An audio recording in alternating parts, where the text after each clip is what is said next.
I'm going to mix it up, be on the wrong side of the room. We've heard this morning that the Delta's the problem. So I'm the Delta Water Master.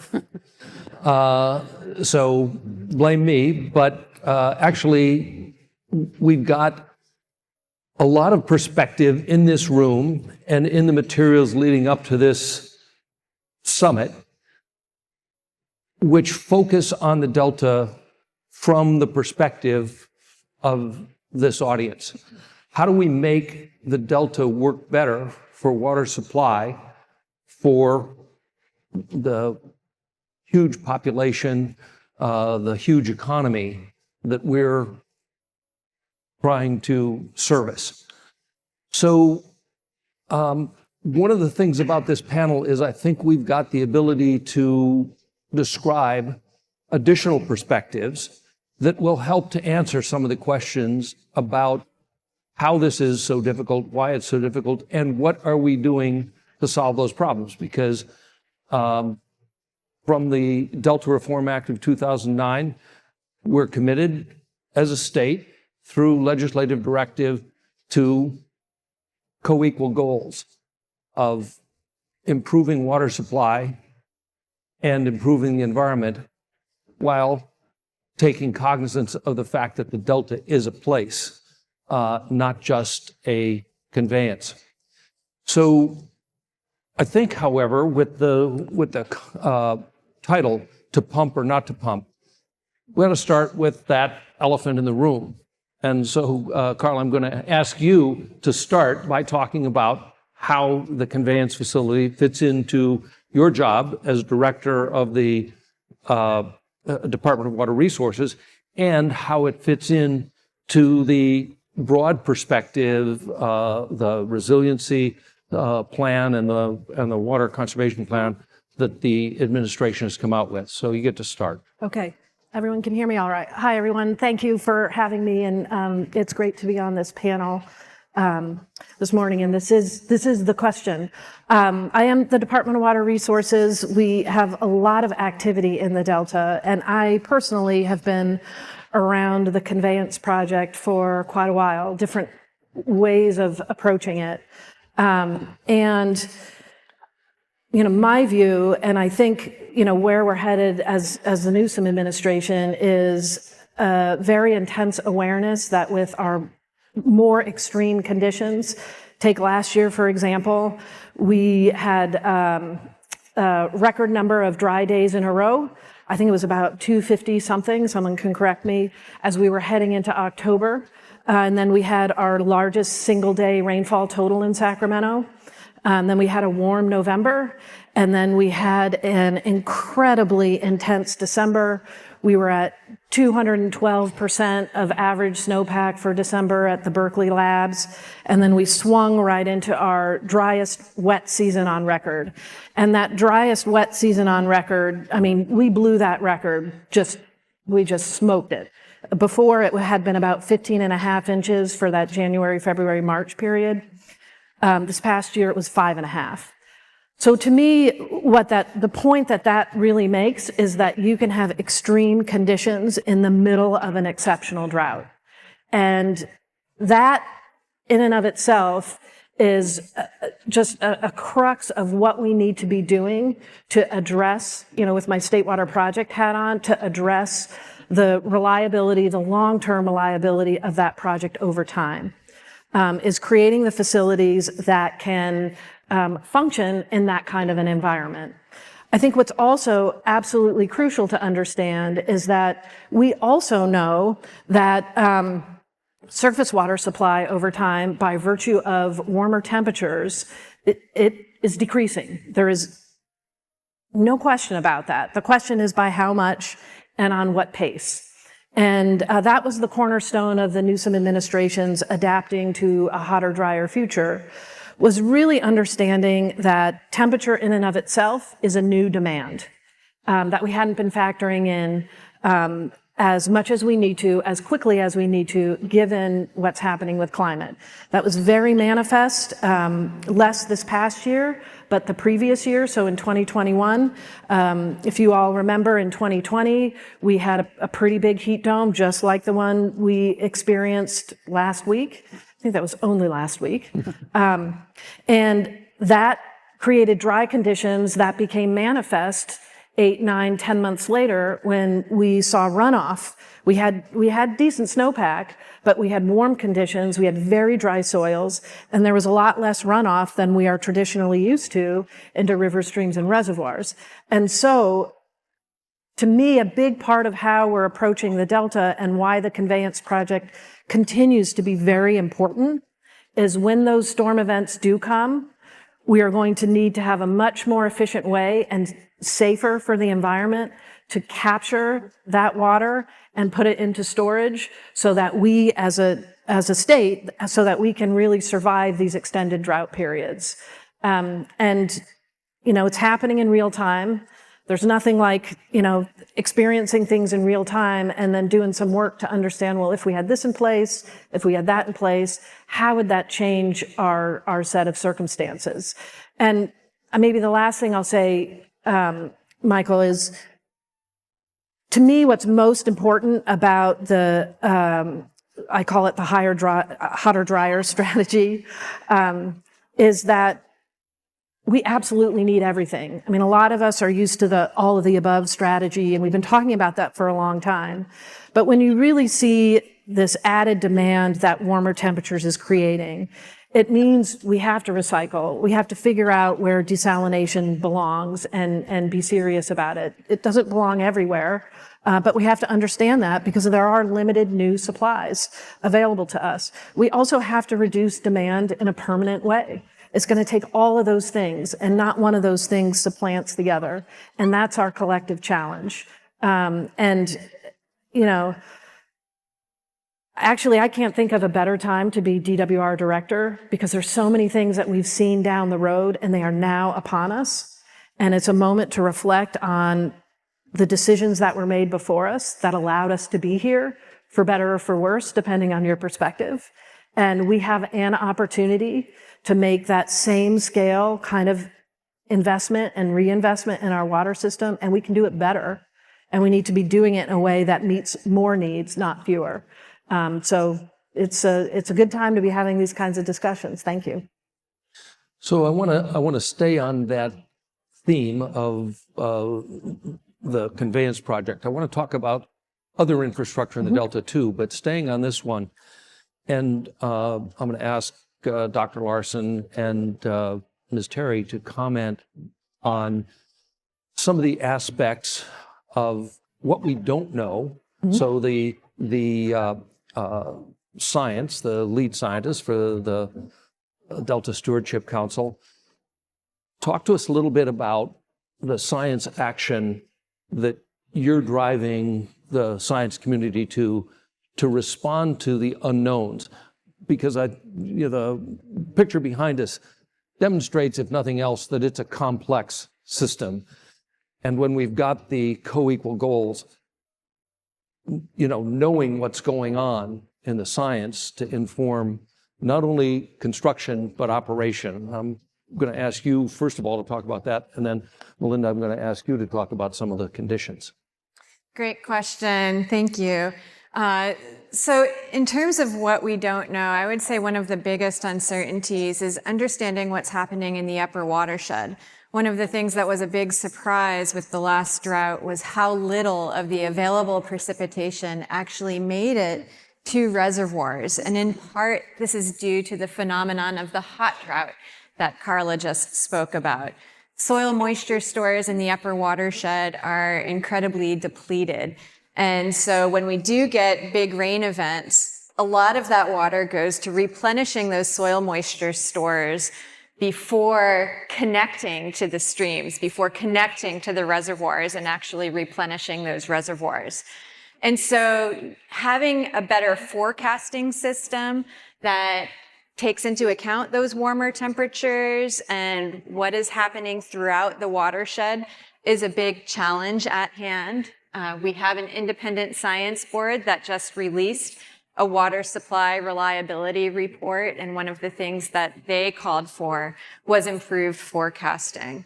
So understanding this phenomenon of the hungry atmosphere, the greater levels of evaporation that are occurring from soils and from water bodies is really paramount.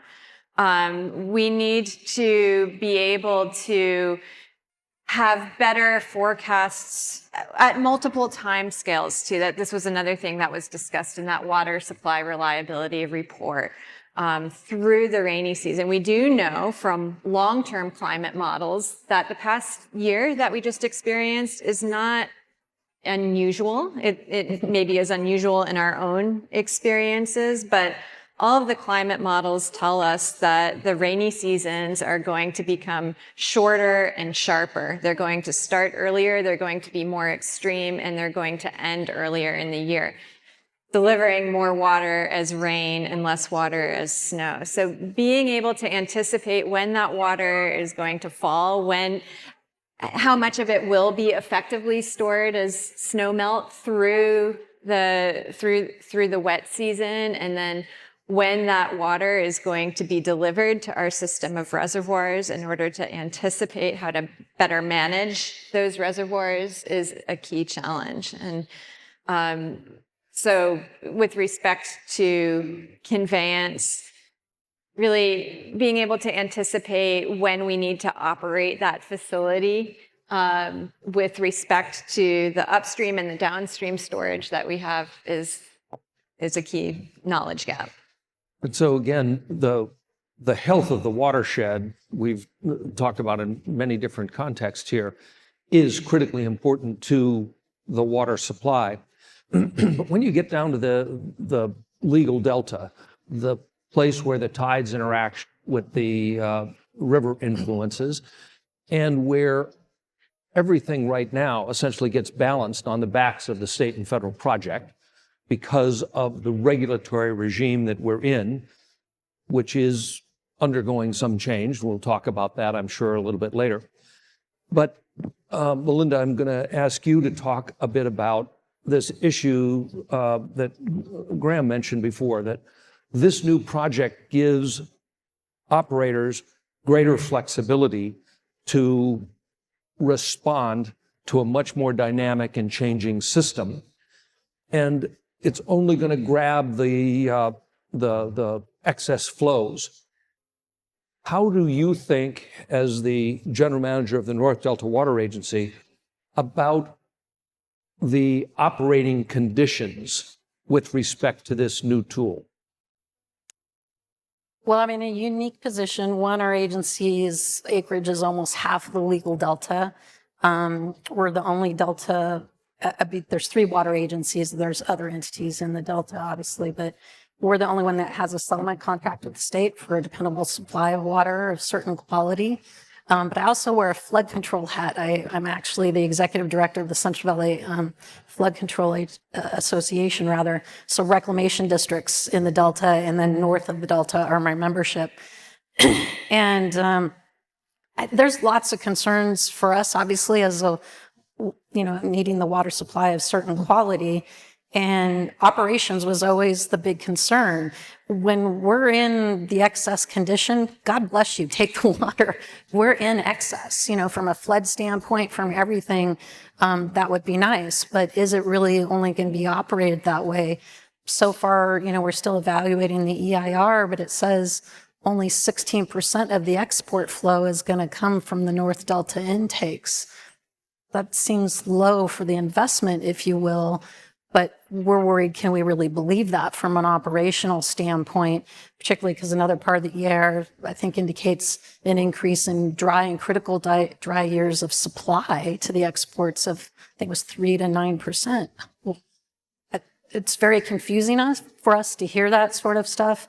Like I said, the good news is there really has been a lot of significant changes to the project. Most of those have improved, and I really credit Graham and his team, because I know a lot of people, when they think we're making comments, that we're trying to oppose it, but my agencies work with the Army Corps of Engineers on the 408 permits, and we tried to explain to them, you're doing a flood project because you're building these levees, and trust us, there are going to be issues. And, you know, there was everything from, we don't have a lot of power supply in the Delta to, I mean, just everything that they were going to put an intermediate forebay on one of our islands that has the largest seepage amount already, according to DWR maps. I mean, so they made a lot of those changes. They will help our flood control side quite a bit, not 100%. So there's still a lot of mitigation to be done there. And from our perspective, we are worried about what it will do to the water quality. And so we still need more mitigations from our agency standpoint beyond what our contract says. And then I also look at it and I worry about all of you because you're relying on something like this. Well, first of all, we're years away. I mean, they're still in conceptual level. I don't know, there's 8-10 years maybe of planning and permitting. You know, the construction period is 15 years. For our legacy, and by the way, both these intakes are going to be within my agency boundaries. Most of the biological opinion habitat is within our boundaries. We're hit pretty hard. The word blight has been used in prior EIRs to these legacy communities. But if I just look at the facilities themselves, they're right in the proximity to the Sutter and Steamboat sloughs, to me is kind of important because that's where the fish bypass and get out to the ocean without coming down the Sacramento River and getting sucked into those South Delta pumps, which are still going to be relied on the majority of the time. Urban intakes for us are under 300 CFS. The closest one is the Sacramento County East Bay Mud, Freeport. It's, I don't know, 280, but it's under 300 CFS. Each of these intakes will be 3,000 CFS. If we're getting reverse flows and those fish cannot get down Sutter and Steamboat, are you just going to end up with new biological opinions that then limit your operations like they do, you know, for the South Delta? So, you know, there's big picture things like that, you know, we want to ask questions about and understand, but getting this fully mitigated, I guess there's time because there's still a conceptual level of design, but it will cost the project more. And I think everyone in this room really needs to be aware of that. Our agency, I first met Carla actually because our agency was one of two, the Contra Costa Water District is the other Delta entity that were willing to be on the BDCP steering committee because we did feel it was important to the extent that we can help provide input and have it designed in a way where we are not being harmed. I still worry about the legacy communities from an agency standpoint. Is it possible? Yes. Do I foresee that we're going to lose some of these legacy communities? We're the high tourist area because we have the most legacy communities. Clarksburg is actually an Appalachian area, so we have a lot of wine grapes. We have pears that have been there for over 100 years. So, you know, I can't help them. I can only represent the agency, but the state and the water contractors will still have a lot of work to do with those communities, I would say. So picking up on that, one of the things that I will say is all of us who have been involved in watching this project evolve from where it was to where it is, I think everybody would agree, even those who oppose the project, that the Design Construction Authority has done a great job of listening. Yeah. And the project that we're looking at and making today, changes. I mean, it's dramatically significant changes. refined. But it still comes back to something that we've also talked a lot about. Why can't we streamline the permitting process? And why can't we get the money? So with respect to streamlining, Melinda has raised a number of issues that are now being looked at through the CEQA process. Can you talk, Carla, about not only the CEQA process, but the State Board Water Rights Change process and the consistency determination process and timing? And I mean, to me, it's the Hall of 1,000 Doors. There are a million ways to get to know. Well, don't forget to throw in that in the meantime, both the state and federal projects are going to have to deal with the Water Board's Bay Delta update. And I want to come back to that. Which could change operations. But let's talk about the streamlining process, the cutting the green tape. How you doing? Sure. Seriously, you know, I think the challenge is that, and I would just acknowledge that, there's a lot of deep skepticism about, how are government agencies going to respond to climate challenges when we have this incredible sense of urgency? And are the ways that we've done it in the past the ways that are going to help us be successful in the future? And I think, as a general matter, the answer to that question is probably no. We do need to evolve in terms of how we approach permitting water infrastructure projects. That said, there's a lot of very important aspects to the environmental review processes that we do now. For this project, I think one of our, in my mind, actually, one of the biggest improvements that we have in the regulatory approach this go around, in fact, is the Bay Delta Water Quality Control Plan, because that was something that has not been updated in decades.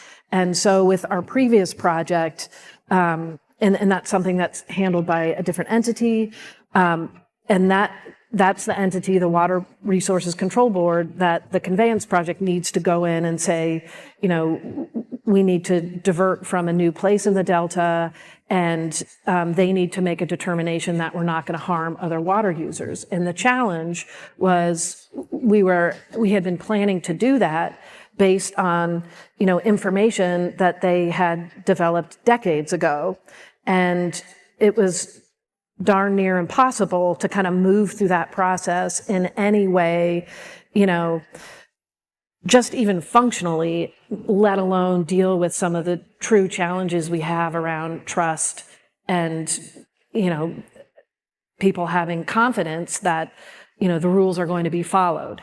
And so I think one of the advantages to where we are now is that the board is much further along with their Bay Delta update, so that when we bring this project to them, there are other issues that are already laid out around overall water quality. And it's not everything. It's not going to see into the future as far as a project of this scale, because this, of course, is a project that you build for 100 years. This is not and the regulatory regimes, don't govern for 100 years. But it does something very important in that it does start to lay out what are the water quality conditions we need to see in the Delta, which enables us to demonstrate how we can operate a facility to meet those objectives. And I think it also provides better information to the investors in the facility to have, a better understanding of how the facility will be operated to address these very important concerns that Melinda raises. On the other aspects of it, we are pursuing, we need a couple of permits. So we have a draft environmental document on the street.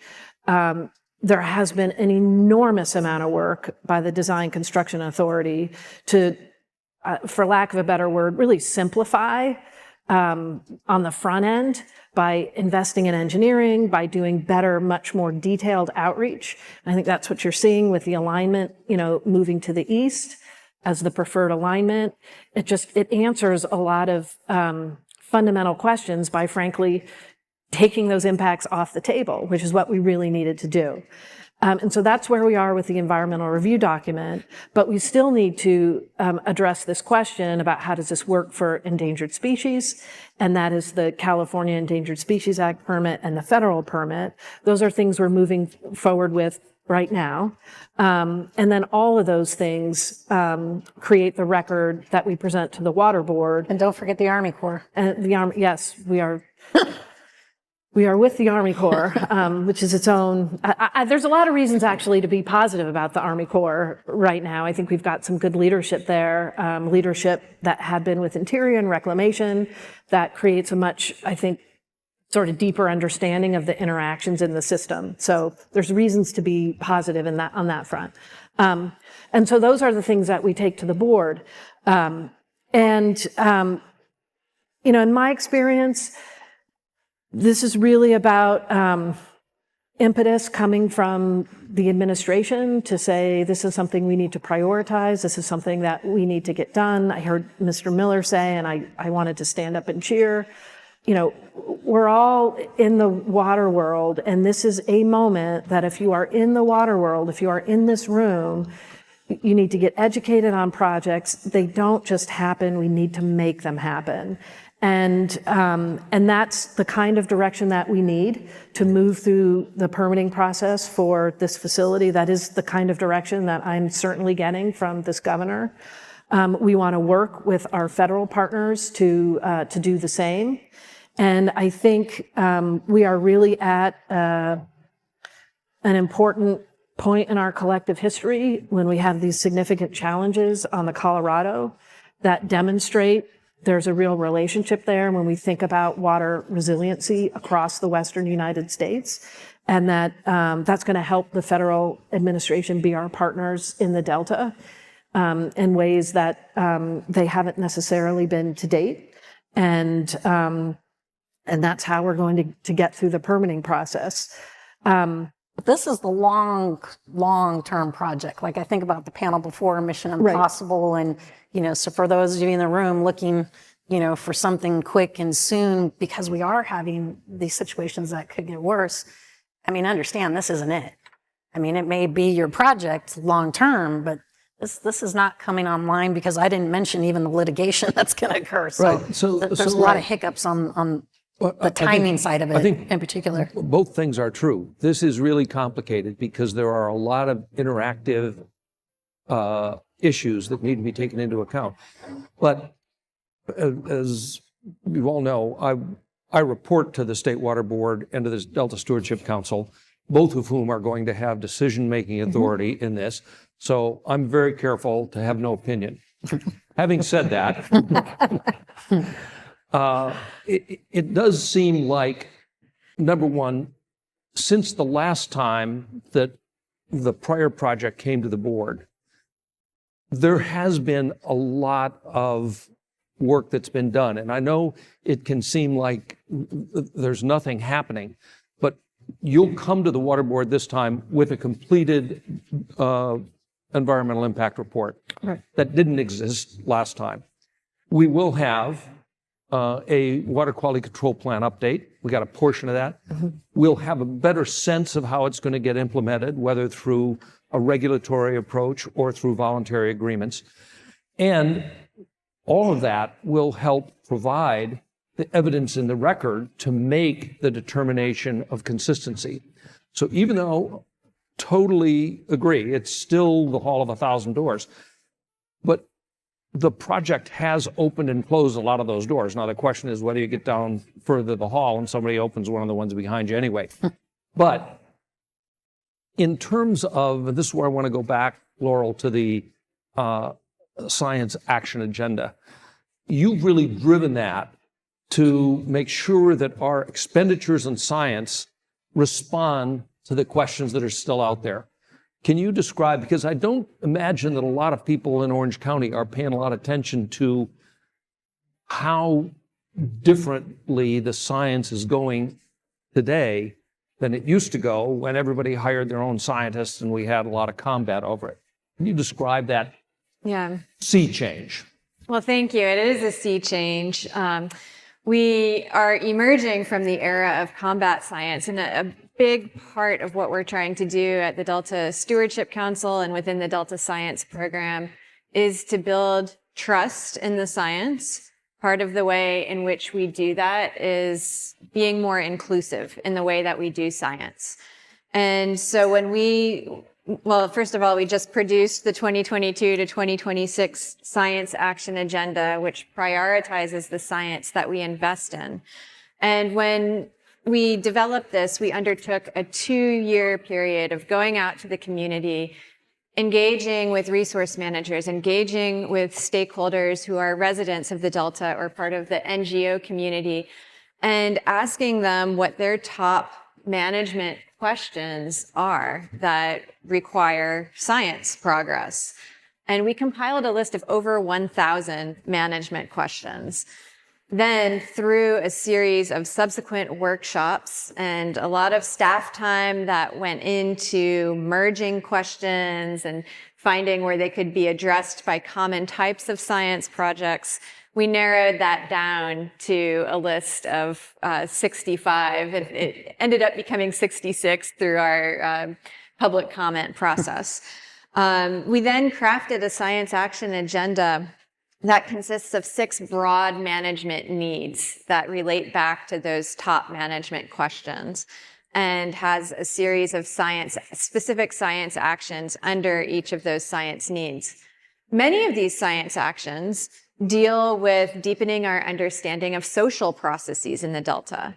There are over 100 organizations, 100 institutions and collaborative venues with jurisdiction in the Delta. And so governance and the process of making decisions is really complicated. And I think we have a lot to be gained by better understanding how the science is used across these networks of institutions in their decision-making processes, and how can we better achieve consensus or better move these parties to a position of compromise?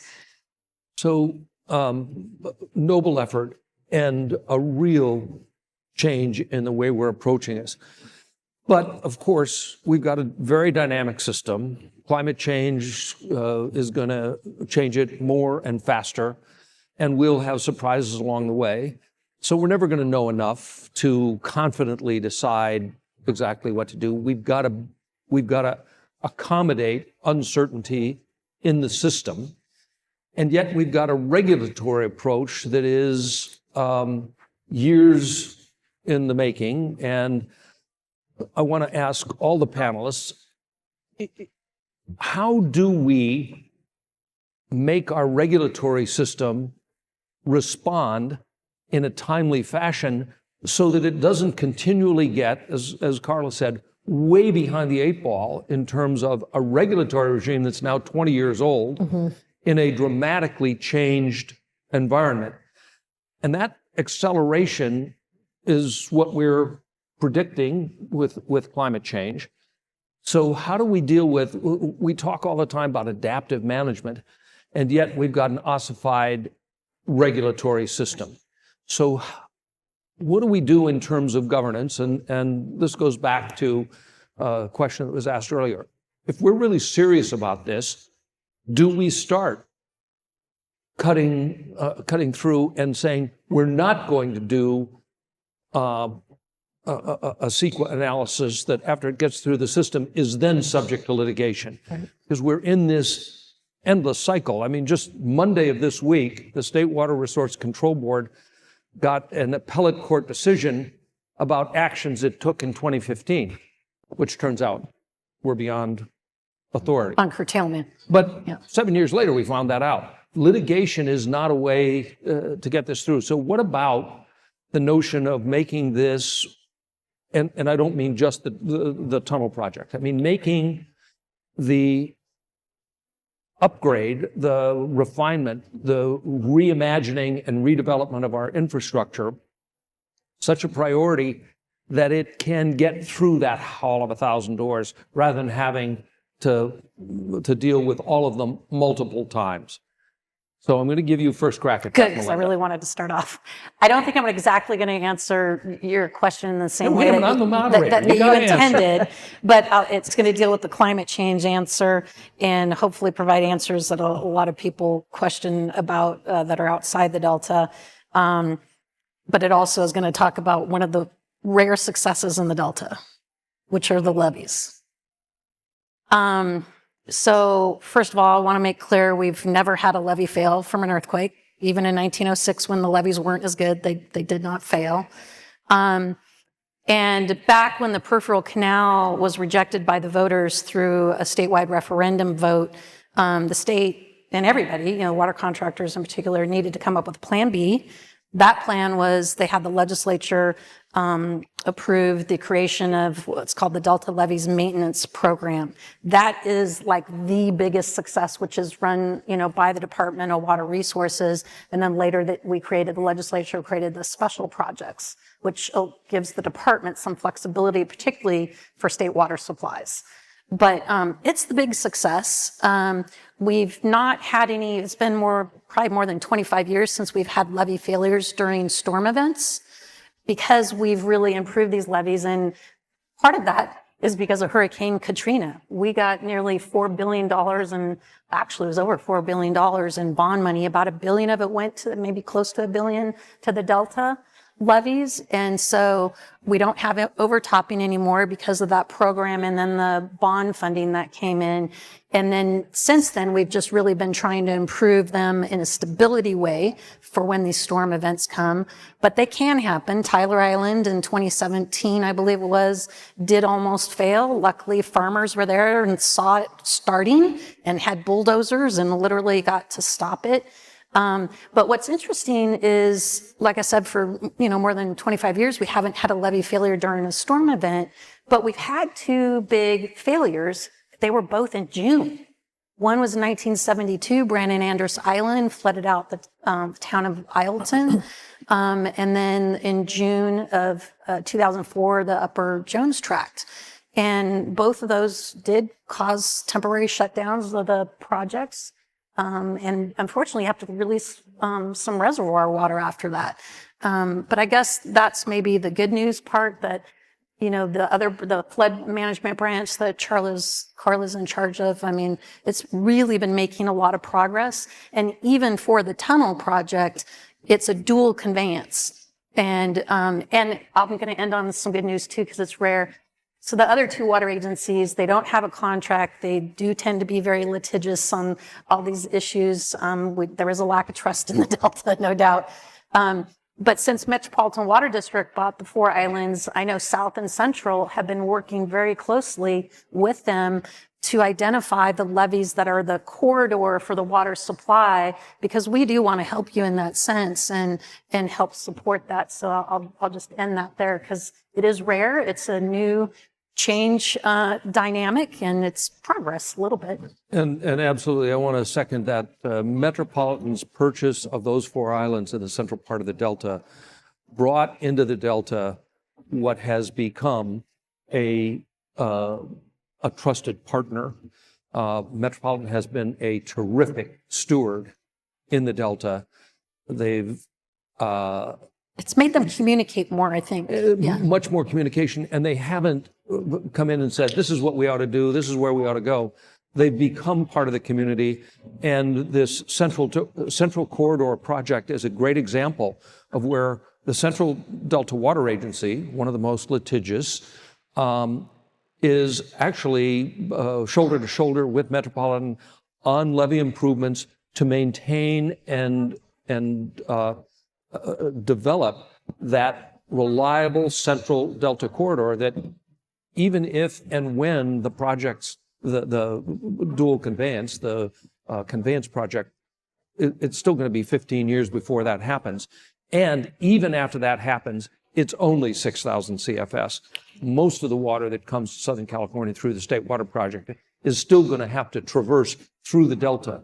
So the investments in the levees and the improvement of those levees, which, by the way, requires sacrifice of significant, valuable farmland, but is nonetheless necessary for state interest, is one of the examples of, I think, progress where we've got parties litigating against each other, fighting tooth and nail, and finding areas where they have common interest that they can work on while the lawyers are working each other over. The new big problem, though, that we've had come up is the harmful algal blooms, and how it's really affecting, the State Water Project. But it's a huge topic in the Delta.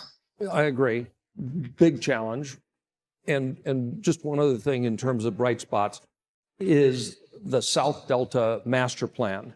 And again, DWR was critical. There were a lot of interests there.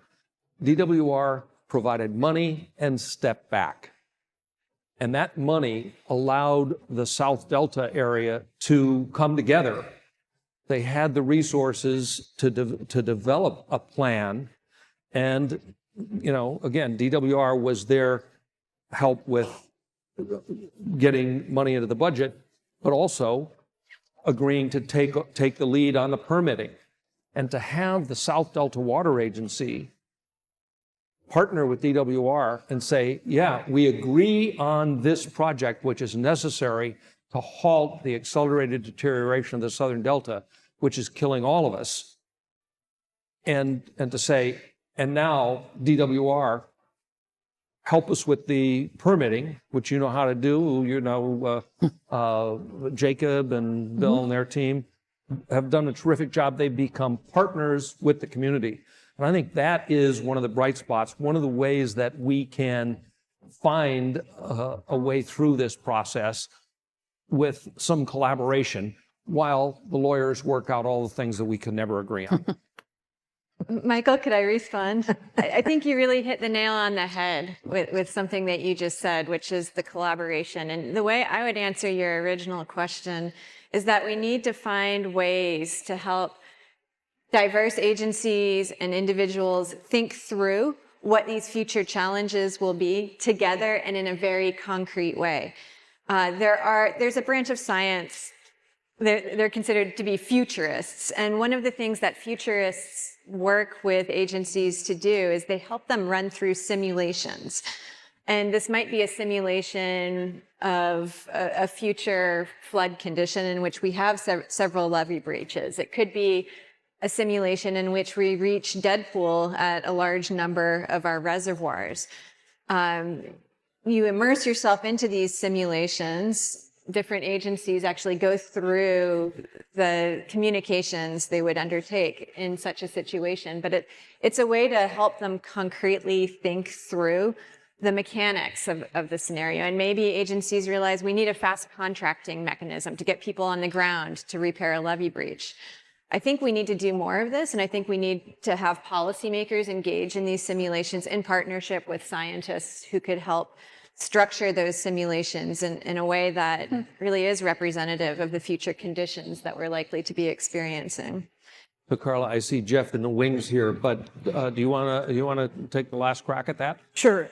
So on the theme of reasons to be positive, and then looping back to your question about regulations, I think climate, it has to be a uniter, not a divider.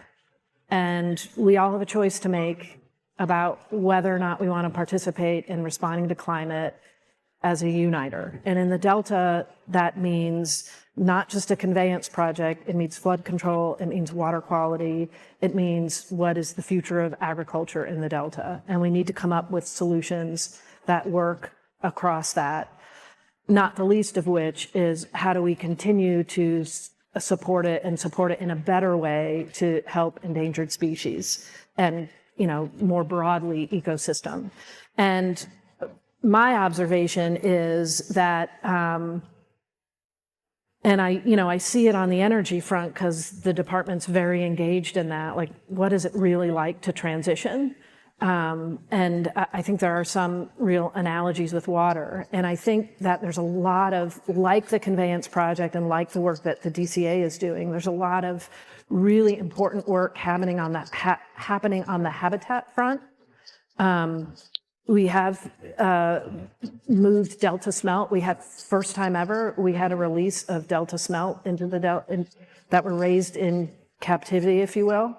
And we found Delta smelt larvae in different places. And it has been so long since we've had anything positive, even trending in a modestly positive direction with Delta smelt. I think that is hugely important. We are right now working with our partners at Reclamation and National Marine Fisheries and the tribes to pilot moving winter run Chinook deeper up into their native habitat. That is a climate response. there are things absolutely that we need to do relative to water quality. My hope is that this kind of a conveyance facility offers the potential for a big urban area like the city of Stockton to help them deal with groundwater problems and help them deal long-term with water quality problems. We've got a big project in, the Western Delta called Frank's Tract, which we're looking at again as a potential water quality solution, which a decade ago, everyone's, it's too expensive, it's not that urgent. But we now have an urgency across all of these areas. And if we do it in a way that promotes, bringing everybody along and that includes being realistic about climate problems, that they affect everybody in different ways, and that a conveyance project isn't going to solve every problem in the Delta, but it's better for us to build broader coalitions if we come up with solutions that are multifaceted and we move them all together. And to the extent that the California legislature wants to take up,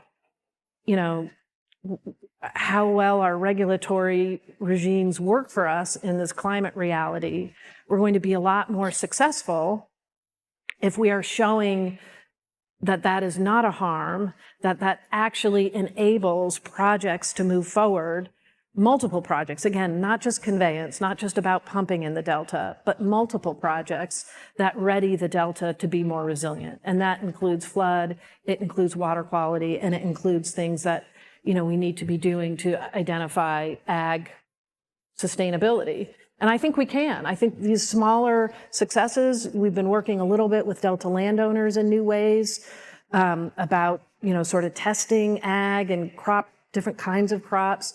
It's low key, but it is hugely important if we're going to rise to this bigger challenge, in my view. Well, and thinking holistically, I go back to what Devin said about his recycle project. You can't buy into one piece without recognizing that it is one piece of a whole. And I think that's what we're coming to in the Delta, that there are multiple objectives that need to be taken into account. There are going to be sacrifices by everybody, but there's got to be a little sugar to help the medicine go down. We would like some of the benefits. Yeah. We're not seeing any, but we'd like some. Okay. Jeff, you need to give us the hook? I like the Mary Poppins reference.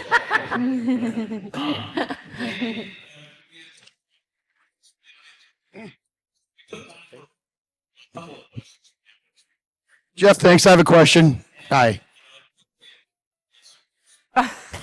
Jeff, thank you. I have a question. Jeff, over here. Jeff, in the back. He's in the very back. In the back. Hi, it's Steve Sheldon.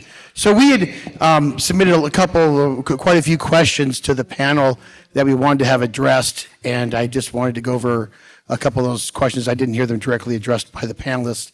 And just like to preface to say, everything that was mentioned about flood control is important. Water quality is important. I think, though, and those are good discussions, the focus of this water summit is on conveyance and water supply. So I just like to kind of ask that. I have two quick questions. Who exactly determines, is there a committee, how much water is released into the Delta for the Delta smelt, and what's that process, if someone could summarize that, and who makes those decisions of how much and when? And that's the first question, so I'll go to the second. Carla.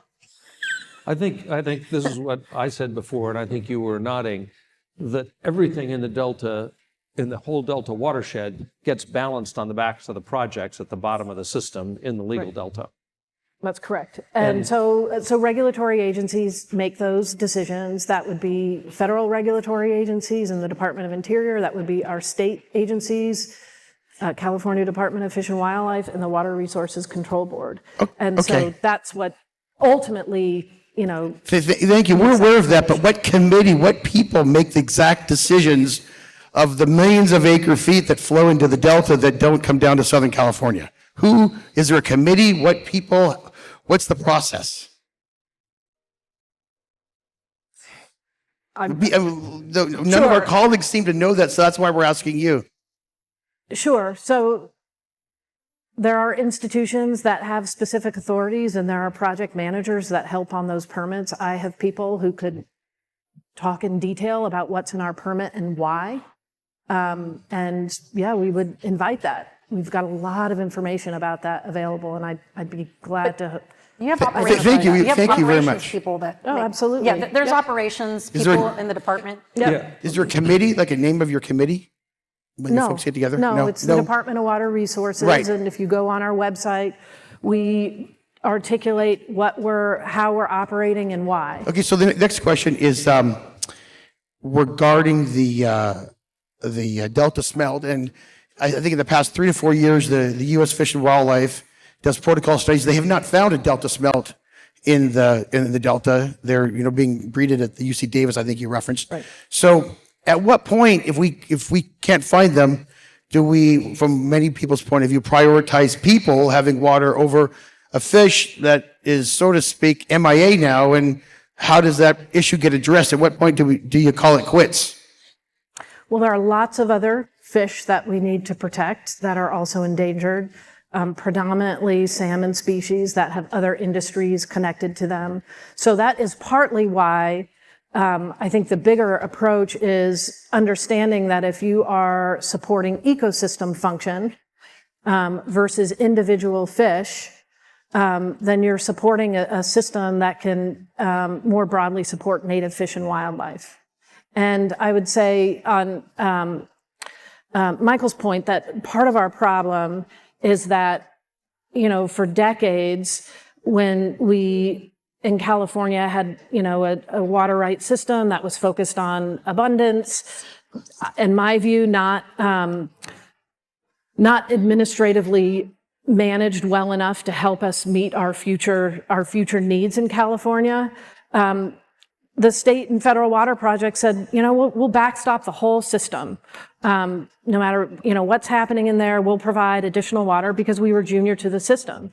And now what we're realizing with climate is that that's not going to serve California. If you solve an ecosystem problem, a problem in the Delta that moves up through 10 different tributaries that represents, thousands of different water right holders, that everybody has to be part of the environmental solution so that we can all operate, our water facilities in a way that balances the very important need of water for people in our communities and our economy with what we need to be doing to sustain our watersheds.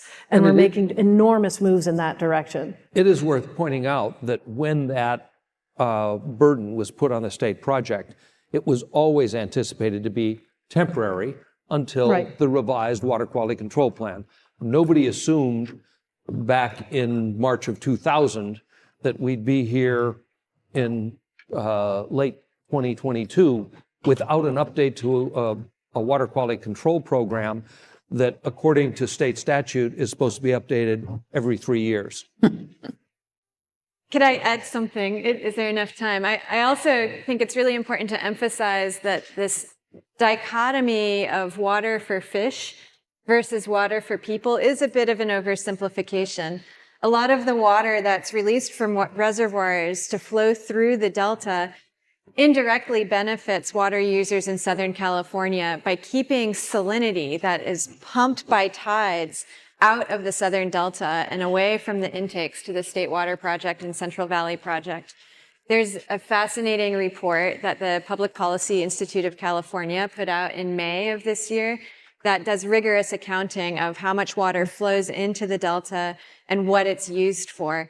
And the majority of that water that's released into the Delta during the dry periods does go to maintaining water quality in the Delta. Only a very small fraction is for ecosystem water. So I'd encourage you to look up that report.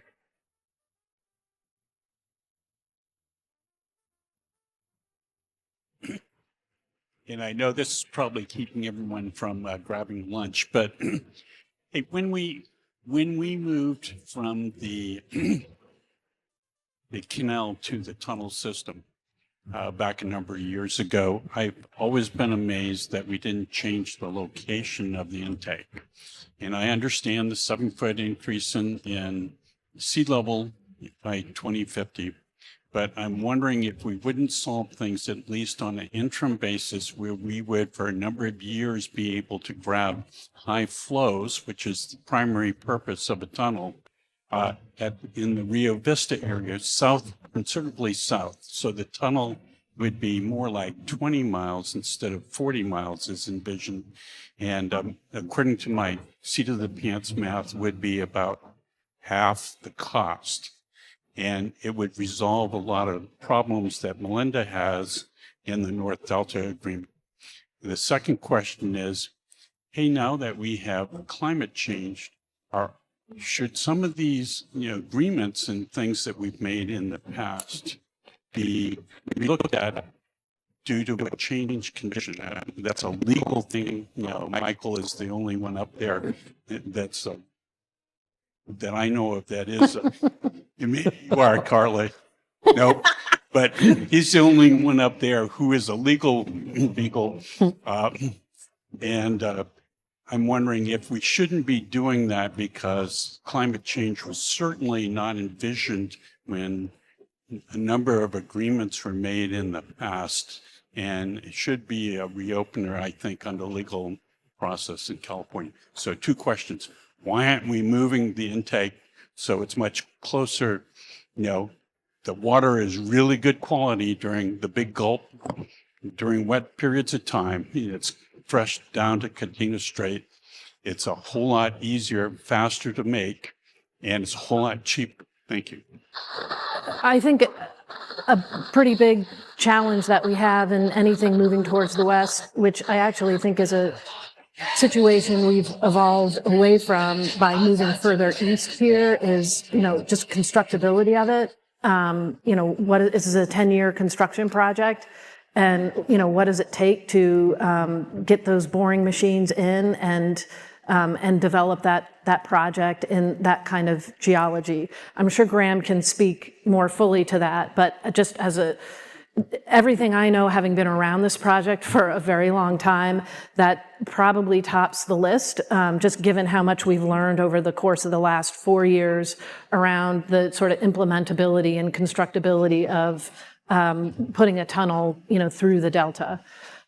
So that's one. I think on the second piece, I'm not a lawyer, but I will say, across the board, as the department looks to operationalize these new, our new climate sort of norms, if you will, we do have a State Water Project Delivery Capability Report. Right now, we're talking to our colleagues at the California Water Commission about what it looks like to develop climate scenarios that rely less on 100 years of hydrology, and really dig in to find out, what's been happening over the last decade, what's been happening over the last 30 years, identify where historic observed hydrology is helpful still, where it's changing, and then how to make adjustments based on that.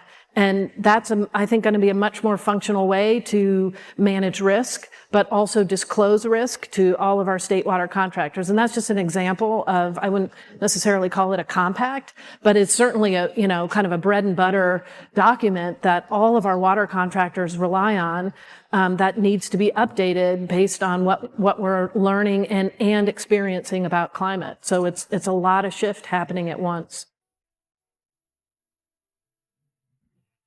Thank you, Jeff. And so I am a lawyer, and yet I want to quote our relatively new Secretary of Interior, who went into the Central Valley and talked to the exchange contractors and said, the notion of a perpetual contract in an environment that is changing so radically and so quickly is an anachronism that we can no longer live with.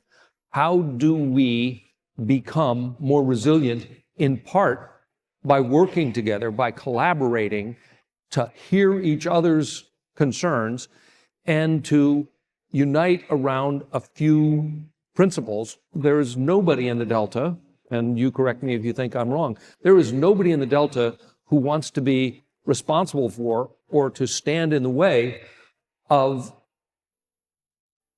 continuing to support the largest economy in the state. Nobody wants to opt out of that.